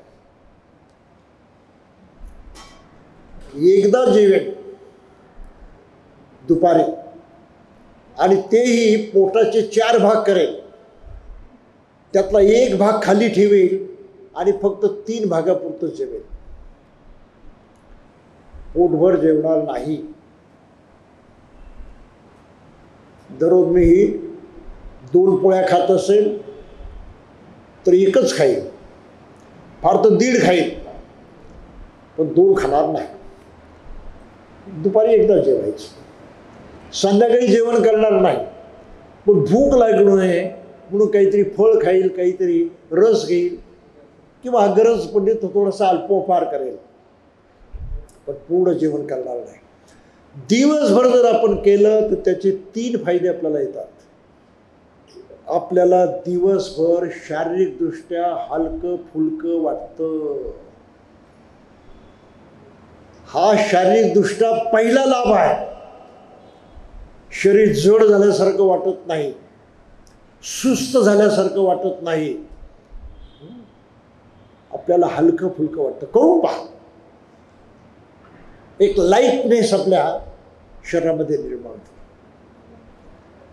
दुसरी गोष्ट जी आहे त्या प्रमाणामध्ये आपली स्फूर्ती वाढते, उत्साह वाढतो, काम करण्याची जिद्द वाढते. आणि तिसरी गोष्ट म्हणजे आपलं मन जे आहे ते स्वच्छ राहतं, त्याच्यात वाईट विचार येत नाहीत. हा इतका फायदा आहे त्याचा, सामान्य गोष्ट नाही, ते कर्मकांड नाही, प्रत्यक्ष फायद्याची गोष्ट आहे. म्हणून मी 1 वेळेसच जेवेन आणि ते अशाच प्रकारचं जेवेन. पुन्हा उच्च आसन वगैरे याच्यावरती झोपणार नाही, म्हणजे ज्याला आपण तो चैन करण्याचा प्रयत्न करणार नाही. ती फार महत्त्वाची अशी गोष्ट आहे. तर असे 8 शिलं घेतली जातात आणि त्या शिलाचं दिवसभर पालन केलं तर आपल्याला निश्चितच वेगळा अनुभव येतो. आणि तशा प्रकारची जर सवय लागली तर आपल्या जीवनामध्ये उत्तरोत्तर परिवर्तन होतं, सुखानं जगण्याचं आपल्याला शक्य होतं. हे उपवासाचं पालन आहे.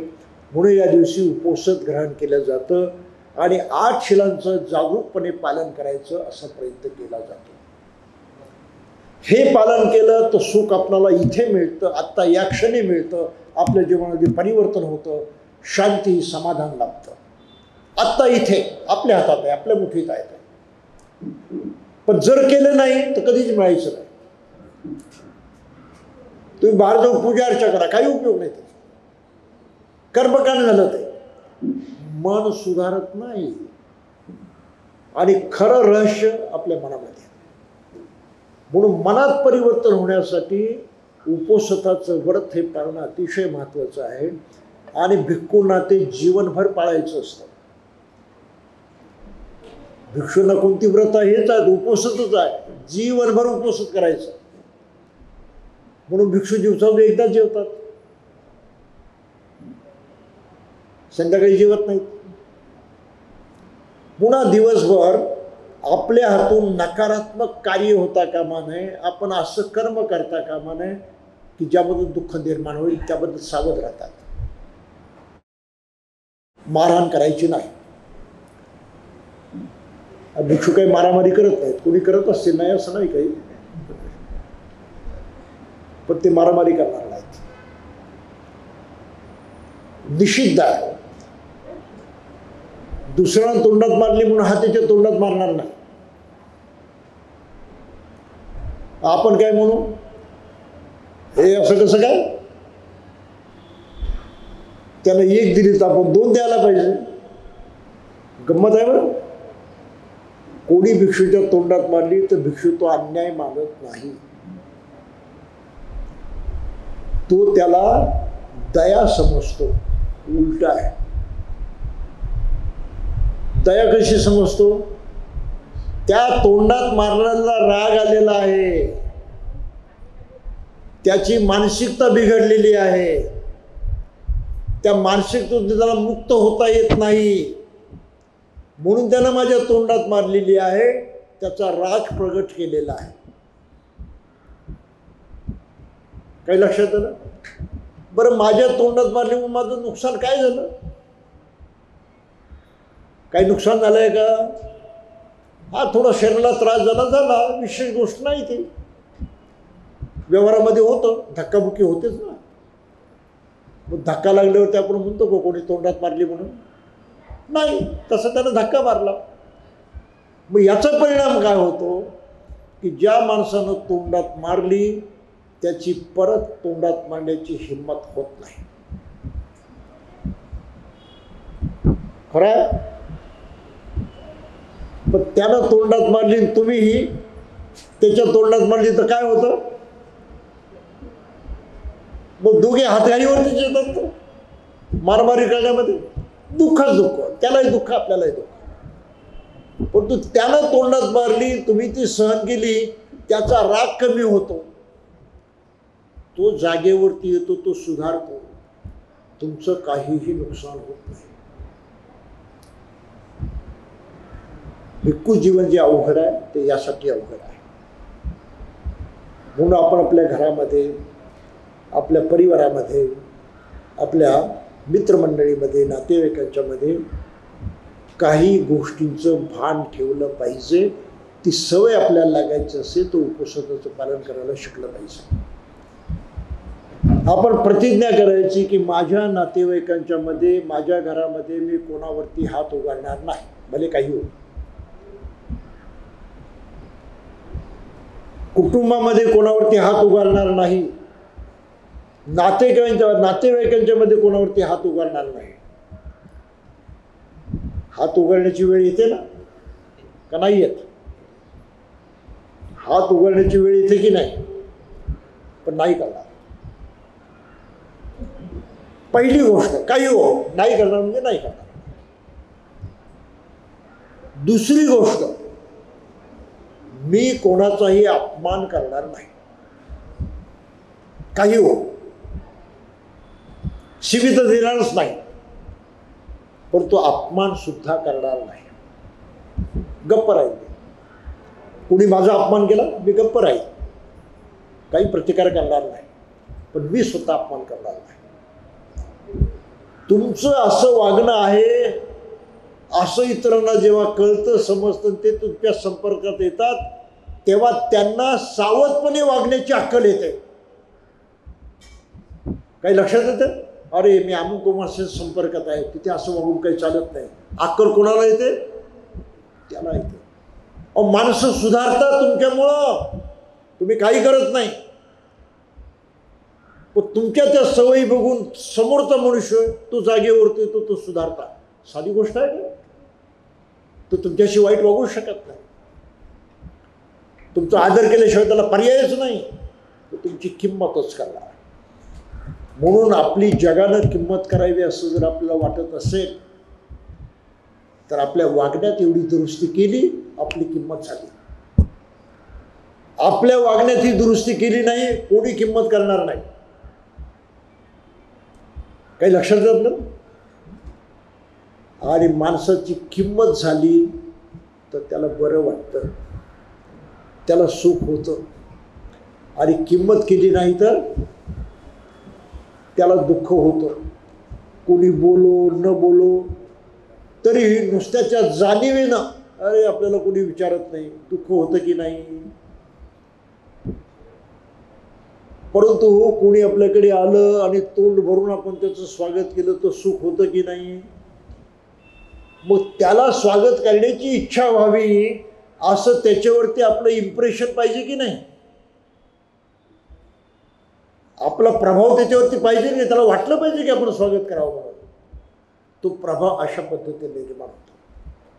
म्हणून उपवासाचं पालन माणसाला सशक्त बनवतं, सामर्थ्यशाली बनवतं, त्याचे संबंध इतरांशी सुधारतात, एक प्रतिष्ठा प्राप्त होते आणि लोक मान सन्मानानं वागवतात. इतका त्याचा फायदा. म्हणून दर आठवड्याला उपवासाचं पालन आपण केलं पाहिजे. हा प्रयत्न फार महत्त्वाचा आहे आणि ते शिकण्यासाठी म्हणून आपण इथे आलेलो आहोत. काही लक्षात आलं? अष्टशी सकाळी घ्यायचं. त्यामधली शीलं मी आपल्याला सांगितली की आज कमीत कमी मी असं वागेन, त्यामध्ये काही फरक करणार नाही.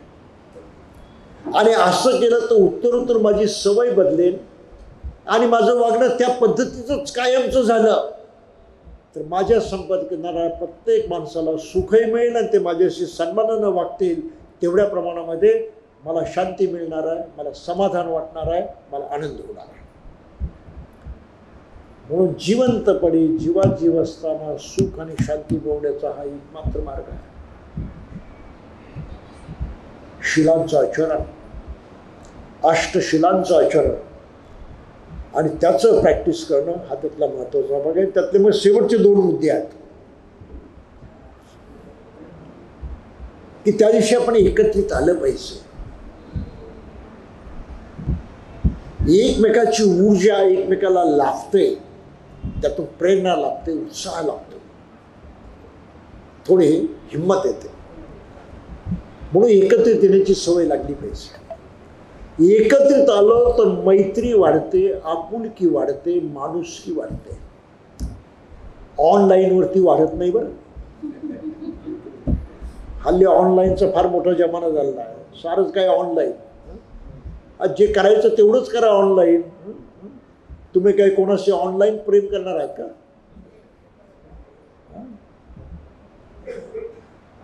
आहे ना? नाही कळलं? आपल्या प्रेयसीला किंवा प्रियकरला काही मिठी मारणार आहेत का ऑनलाईन? नाही ना. उगीच कशाला त्या फंदामध्ये पडायचं, मला नको तेवढं महत्त्व द्यायचं. तुम्हाला व्यक्तिगत संपर्कात येणं फार महत्त्वाचं असतं. सहवासातून आपुलकी वाढते, सहवासातून माणसाची एकमेकाला ओळख होते, सहवासातून माणसाला संवेदना होतात, जाणीवा होतात आणि त्या जाणीवेमध्ये चांगल्या जाणीवेमुळे त्याला सुख वाटतं, समाधान वाटतं. सहवासाशिवाय ती वाढत नाही. म्हणून आठवड्याला आपण उपवासाच्या निमित्ताने एकत्रित आलं पाहिजे. एकमेकाशी चांगलं वागून दाखवलं पाहिजे की त्या माणसाला वाटलं पाहिजे रे हा मनुष्य चांगला आहे, आमची मैत्री आहे. एकमेकावरती विश्वास वाटला पाहिजे, एकमेकाचं आकर्षण वाटलं पाहिजे, एकमेकाच्या सहवासामध्ये जावं असं आपल्याला वाटलं पाहिजे. तिथे आपल्याला सुखाचा अनुभव आला तर ते वाटेल नाही. म्हणून उपवासासारखं पालन समाज घडवणारं, मनुष्य घडवणारं असं पालन आहे. म्हणून एकत्रित यायचं आणि इथे एकत्रित येऊन आपल्या कष्टाचं आहे ते शेअर करायचं, दान द्यायचं. मग दान देऊन काय करणार? पहिली गोष्ट, मी इथे येतो, माझ्या वेळेचं दान दिलं. वेळेचं दान द्यावं लागतं ना, वेळ काढावा लागतो. मी इथे आलो, येण्यासाठी कष्ट केले, चालावं लागलं, प्रयत्न करावा लागला, माझ्या श्रमाचं दान दिलेलं आहे. श्रमाचं दान आहे. इथे आहोत आम्ही एकत्रित भोजन केलं, मी जे घरून आणलेलं आहे, पकवून आणले ते इतरांच्या बरोबर वाटून खाल्लं, मी माझ्या वस्तूचं दान केलेलं आहे. माझ्या कष्टाचं दान केलेलं आहे. आणि हे जेव्हा आपण करतो एकत्रित तेव्हा आनंद होतो की नाही, साधी गोष्ट आहे. एवढं केल्यावरती वाईट वाटतं का? अरे विनाकारण त्या फुकट माणसाला खायला दिलं मी, असं वाटतं का? एवढं चांगलं मी पकवून आणलं त्या फुकट्या माणसाला खायला दिलं, असं नाही वाटत. कोणी असो, पण आम्ही एकत्रित खाल्लं आपल्याला आनंदच होतो. हा देण्यामधला आनंद असतो बरं. म्हणून आपल्या देशामध्ये आग्रह करण्याची पद्धत आहे ना. आग्रह काय केला जातो? आग्रह करण्यापाठीमागे ही भावना असते की देणाऱ्याला तोच आग्रह करतो. घेणारा आग्रह करतो का? घेणारा नको नको म्हणेल, परंतु देणारा आग्रह करतो ना. आग्रह यासाठी मनुष्य करतो की त्यामधून आनंद वाढतो, सुख वाढतं. म्हणून लक्षात घ्या, देण्यामध्ये सुख असतंच असतं, 100% असतं, ते कमी होत नाही. आणि दिल्यानंतर माणसं जोडली जातात, हे लक्षात घ्या. माणसं तुटत नाहीत, एक चाहत निर्माण होते. दिल्यानं होते, नाही दिली तर माणसं पाठीमागे कंजूस म्हणतात, कवडी चुंबक म्हणतात, अरे काय कामाचा असं म्हणतात. म्हणून सारा गाव मामाचा आणि कोणी नाही कामाचा ही म्हण प्रचारामध्ये आलेली आहे. म्हणून कायम प्रयत्न केला पाहिजे की मी कोणाच्या कामी पडणारच. आणि नाही तुमच्याजवळ द्यायला काही, पण शब्दानं तरी आपुलकी दाखवू शकता ना, तोंडानं तरी बोलू शकता ना. त्याला वाटलं पाहिजे की किमान माझ्या पाठीशी उभा आहे, मला काहीतरी मदत करण्याची इच्छा आहे त्याच्यामध्ये. नाही त्याजवळ देण्यासारखं, परंतु देण्याची इच्छा आहे. काही लक्षात येतं आपल्याला? तर हे माणसांना माणुसकीनं एकमेकाशी जोडण्याचं अतिशय महत्त्वाचं तत्व आहे. आणि ते उपवासाच्या दिवशी आपल्याला इथे प्रत्यक्ष अंमलात आणता येतं. लक्षात घ्या, दिल्यानं वाढतं, हे वेगळं शास्त्र आहे. आपण म्हणतो दिल्यानं कमी होतं. दिल्यानं कमी होत नाही, दिल्यानं वाढतं. न दिल्यानं कमी होतं, उलट आहे ते.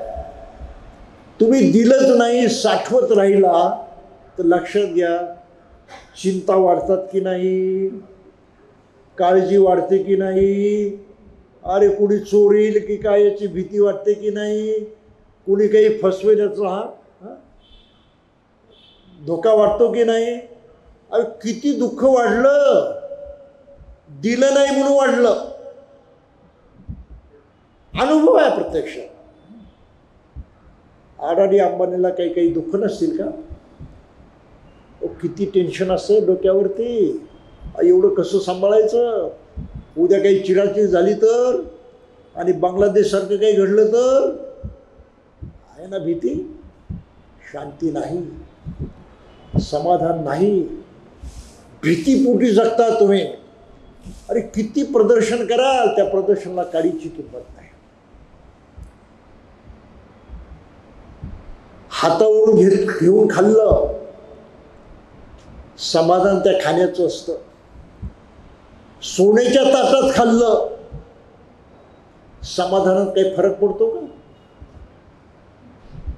समाधानात काही फरक पडत नाही. हा फक्त दिखावा झाला, आणि त्या दिखाव्याची एक मगरुरी मनामध्ये असते, त्याचं प्रदर्शन झालं, त्या अहंकारामध्ये मनुष्य जगतो, तितकं त्याच्या पात्रात दुःख पडतं. पाहणाऱ्यांना चांगलं वाटत नाही, पाहणाऱ्यांना बरं वाटत नाही का? वाटतं बरं? नाही वाटत. म्हणून लक्षात घ्या की आपल्या जवळच्या गोष्टीचं प्रदर्शन करणं हे पाहणाऱ्यांना आवडत नाही. त्यांच्या मनामध्ये रागाची, द्वेषाची, विरोधाची भावना निर्माण होते, आणि आपल्याबद्दल त्यांनी चांगलं बोलायचं, वागायचं असं न होता आपल्या बाबतीत ते उलटं वागायला लागतात. दुःख निर्माण होतं, कळत नाही, आपल्याला समजत नाही, पण आपण माणसं तोडलेली असतात. एका क्षणी आपण इतकी माणसं तोडून टाकतो. काही लक्षात आपल्याला. परंतु देण्यामधून आपण एका क्षणामध्ये एवढी माणसं जोडू शकतो. हा फार मोठा फरक आहे. देण्यामधला दुसरा महत्त्वाचा फरक की आपलं कर्तृत्व वाढतं. अरे मी दिलं, का दिलं? कमवण्याची हिंमत आहे माझ्याकडे, मी ते परत मिळवू शकतो, मला काही कमी नाही, माझ्या हातामध्ये ती ताकद आहे. अशा प्रकारे आपला आत्मविश्वास वाढतो. काही लक्षात आपल्याला. जिथे निर्माण करण्याची ताकद आहे तिथे दिल्यानं काही कमी होत नाही, का निर्माण करणं कायमच चालू असतं. मग जिथे साठवणुकीची ताकद आहे, निर्माण करण्याची ताकद नाही, ती साठवणूक हळूहळू नष्टच होते दिल्यामधून. देताही नाही, ते तसे नष्ट होते, तुमच्याही कमी पडत नाही. हे जीवनाचं अतिशय अवघड तत्व बुद्धानं माणसाला शिकवलेलं आहे की सुखानं जगायचं असेल तर एकमेकाशी संपर्कात राहा, एकमेकाशी संबंध ठेवा, एकमेकाला सहाय्य करा. जर सहाय्य केलं तर ते सहाय्य शेवटी असं फिरून फिरून करणं आपल्याकडेच येऊन पोचतं. म्हणून संघाला दान द्या. मनुष्य एकटा जगत नाही, त्याला समूहाची गरज असते, त्याला इतरांच्या सहवासाची गरज असते. जर ती गरज योग्य प्रकारे भासली नाही तर मनुष्य सुखानं जगू शकत नाही, त्याच्या सुखामध्ये कमजोरी निर्माण होते. म्हणून एकोप्याने एकत्रित येण्याची, एकमेकाला सहाय्य करण्याची आणि त्या सहाय्यामधून सामूहिक कल्याण करण्याची अतिशय महत्त्वाची शिकवण बुद्धानं दिलेली आहे. त्यालाच आधुनिक शास्त्रामध्ये सोशल वेलफेअर म्हणतात. अनाथ पिंडक बुद्धाच्या काळामध्ये होता, मोठा व्यापारी होता. त्याला इच्छा झाली, तो बुद्धाकडे गेला, म्हटला भगवान मला असं वाटतं की मी आता भिक्षू बनावं, म्हणून तुम्ही मला आपल्या भिक्खू संघात सामील करून घ्या. बुद्धानं काय म्हटलं त्याला, तू अजिबात भिक्खू बनायचं नाही, तू अजिबात भिक्खू बनायचं नाही, तुला भिक्खू बनण्याची गरज नाही.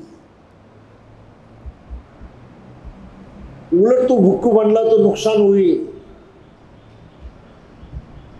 कसं काय म्हणे, काय नुकसान आहे तुझ्यामध्ये? त्यांनी म्हटलं की तू आज हजारोंचा पोशिंदा आहेस, तुझ्या कौशल्यामुळं तू 1000 लोकांचं पोट भरतोस, त्यांना जगण्याचा मार्ग तू दिलेला आहे. भिक्षू बनल्यावरती तुझा धंदा बंद होईल, ते 1000 लोक बेकार होतील. फायदा झाला की नुकसान झालं? नुकसान झालं. पण तू हे कमावतोस असंच नाही तर तू साठवून ठेवत नाही. दुसरी महत्वाची गोष्ट आहे, तू सातत्यानं दान देतो. आज तू अनाथाचा पोशिंदा आहेस, म्हणून त्याचं नाव होतं अनाथ पिंडक. पिंडक म्हणजे भोजनदान देणारा. अनाथांना तू कायम भोजनदान देतो. जर तू हे बंद केलं तर ते अनाथ उद्या मरणार आहेत.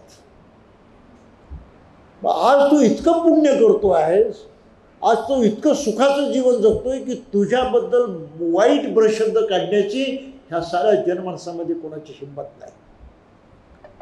तुझा आदर केला जातो, तुझा सन्मान केला जातो, तुझ्याकडे चांगुलपणानं बघलं जातं, तुझी किंमत सारा समाज करतो, गरीबही करतो, श्रीमंतही करतो. हे एवढं तुझं जो आहे, तुला भिक्षू बनण्याची काय गरज आहे? काही लक्षात आपल्याला. आणि अनाथ पिंडकाचा तो पिंड होता, कमाई भरपूर करायचा, त्यानं स्वतःजवळ काही ठेवलं नाही. शेवटी जेव्हा वृद्ध झाला, धंदा वगैरे बंद झाला, तरी सुद्धा तो विहारामध्ये जात असताना कायम काही ना काही दान नेल्याशिवाय तो जात नाही. एक दिवस असं आलं की काय न्यायचं, त्याजवळ काहीच काही त्याला दिसेना, काय न्यायचं म्हणून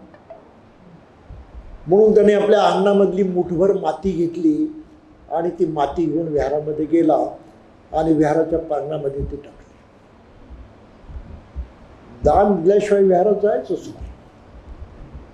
ती प्रथा अनाथ पिंडकाची आजही थायलंडमध्ये पाळली जाते, मी स्वतः बघितलेली आहे. थायलंडमध्ये दरवर्षी बौद्ध माणसं मूठभर माती घेऊन जातात आपल्या घरची आणि विहाराच्या अंगणामध्ये ते ठेवून देतात. अतिशय डेकोरेटेड बाग बगीचा असणारी विहार मी बघितली. तिथे मध्येच हा मातीचा ढीग अनेक ठिकाणी बघितलं. मला मोठं आश्चर्य वाटलं. मग एका बंदेनं विचारलं मी, आणि इतकं चांगलं गार्डन तुम्ही केलं, मध्येच हा मातीचा ढीग, हा वाईट दिसतो, तो तुम्ही सपाट करून टाका, काहीतरी करा. ते हसायला लागले ना. नो नो नो म्हणते, दॅट्स नॉट द केस. तो तसंच असला पाहिजे, कारण ते श्रद्धेचं प्रतीक आहे. म्हणजे ते कसं काय? तर म्हणे या देशामधले लोक विहारामध्ये कायम येतात. त्यांची मग अशी भावना झालेली आहे की आपण विहारामधून परत जातो तेव्हा आपल्या चपलांना पायाला इथली मातीसुद्धा चिकटून जाते. आम्ही नुकसान करतो, विहाराचं नुकसान करतो, समाजाचं नुकसान करतो, काही ना काही चोरी करतो. म्हणून इथला मनुष्य दरवर्षी मूठभर माती इथे आणून ठेवतोच. त्याचा हा ढिगारा आहे, त्यांच्या शांतीचं प्रतीक आहे, ते त्यांच्या ह्या दानाचं प्रतीक आहे. ते त्याला आम्ही कमी लेखू शकत नाही. त्याची इज्जतच करतो आणि ते वंदनीयच मानतो. म्हणून तो ढिगारा जसं तसा असतो. देण्यात लोकांना आनंद आहे आणि ही बाबासाहेबांची इच्छा होती. आणि म्हणून त्यांनी म्हटलं की धम्म कार्यासाठी आपल्या उत्पन्नाचा 20वा भाग दान द्या. 100तले 5 रुपये संघाला द्या, त्या धम्माला द्या, धम्म कार्यासाठी. पे बॅक टू सोसायटी नाही बरं, समाजाला देण्याची गरज नाही, ते वेगळं काम आहे. पण लोकांनी तिथेही चालूपणा केला आणि पे बॅक टू सोसायटी असं म्हणून इतरांनी डल्ला मारण्याचा प्रयत्न केला संघटनावरती. हे गंमत आहे, थोडीशी लक्षात घेतली पाहिजे. पण बाबासाहेबांनी स्पष्ट शब्दात दिलं होतं की संघाला दान द्या, धम्म कार्यासाठी आपल्या उत्पन्नाचा 20वा भाग द्या. त्याचे काय फायदे होतात ते सांगण्याची आज वेळ नाही. परंतु हा उपक्रम आपण यानंतर 2 महिन्यानंतर जी काही पौर्णिमा येणार आहे त्या दिवशी सुरू करणार आहोत. खास योजना बाबासाहेबांची त्यांनी नियोजित केलेली, प्लॅन केलेली कृतीमध्ये आणण्याचा आपण प्रयत्न करणार आहोत. आणि त्यामध्ये 2 महत्त्वाचे आयटम आहेत. पहिली गोष्ट की बाबासाहेबांना मानणारा प्रत्येक मनुष्य, प्रत्येक स्त्री आणि प्रत्येक पुरुष हे बाबासाहेबांचे औरस पुत्र आणि कन्या झाली पाहिजे, वारीस झाले पाहिजे. आम्ही बाबासाहेबांचे वारीस आहोत. तो वारसा हक्क आपल्याला मिळवता आला पाहिजे आणि तो वारसा हक्क लोक मिळवत नाही, त्यांनी तो घेतलेला नाही. म्हणून प्रत्येकाला तो वारसा कसा मिळेल याचं आपण प्रशिक्षण देणार आहोत आणि तो खास कार्यक्रम त्यावेळेस अंमलात आणणार आहोत. ती तयारी ठेवा. आपल्याला वारस बनायचं आहे, तेही कोणाचं? बाबासाहेबांचं वारस बनायचं आहे. हा खास कार्यक्रम होणार आहे. आणि मग बाबासाहेबांनी जे सांगितलं त्यातला शब्द न शब्द आपल्याला करून पाहायचा. त्यांनी काय सांगितलं? दीक्षा घेतल्याशिवाय बौद्ध म्हटलं जायचं नाही. मी नाही ना दीक्षा घेतली, मी पहिली दीक्षा घेणार, समजून उमजून घेणार, खात्री करणार, प्रतिज्ञा करणार आणि मग स्वतःला बौद्ध म्हणणार. जन्मानं बौद्ध म्हणण्याचा वेडेपणा, पागलपणा मी करणार नाही. आज भारतामधले मेजॉरिटी लोक जन्मानं बौद्ध म्हणतात. खोटेपणा आहे तो. जन्मानं माणसाला काही मिळत नाही, नागडा ओढा जन्मास येतो. आणि जे काही मनुष्य बनतो तो कर्तृत्वातून बनतो, कर्म करून, प्रयत्न करून, योग्यता दाखवून जे काही बनायचं ते बनतो. कुणी राष्ट्रपती म्हणून काही जन्मास येत नाही, प्राईम मिनिस्टर म्हणून कुणी जन्मास येत नाही, महापुरुषही म्हणून कुणी जन्मास येत नाही, भिकारी म्हणून सुद्धा कुणी जन्मास येत नाही. तो जे करतो, जसं वागतो, जशी कर्तबगारी गाजवतो त्याप्रमाणे त्याला ती प्रतिष्ठा किंवा मोठेपण प्राप्त होत असतं. जन्माला काही होत नाही. म्हणून जन्मानं स्वतःला बौद्ध म्हणणं वेडेपणा आहे ना, सारासार पागलपणा आहे ना. पण त्या लोकांना कळतो का? मेजॉरिटीला कळत नाही. इतकं अज्ञान आहे. आम्हाला बाबासाहेबांचं ऐकायचं, समजून मोठं बनायचं. बाबासाहेबांनी नामांतर करायला सांगितलं, जात गाडून टाका. आम्हाला जात गाडून टाकायची आणि जात आम्ही टिकवून ठेवली आमच्या आडनावामधून. आम्हाला आडनाव संपवून टाकायचं, नामांतर करायचं. बाबासाहेबांचं ऐकायचं. उपोषित करा, दर आठवड्याला आम्ही उपोषित करणार, एकत्रित येणार. बाबासाहेबांनी सांगितलं. बाबासाहेब म्हटलं 5% दान द्या, 20वा भाग दान देणार आम्ही संघाला.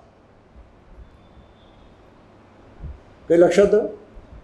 आणि एकमेकाच्या कल्याणासाठी, एकमेकाच्या भल्यासाठी, एकमेकाच्या सहाय्यासाठी आम्ही झटणार म्हणजे झटणार. आम्ही एकमेकाला लाथा मारत बसणार नाही.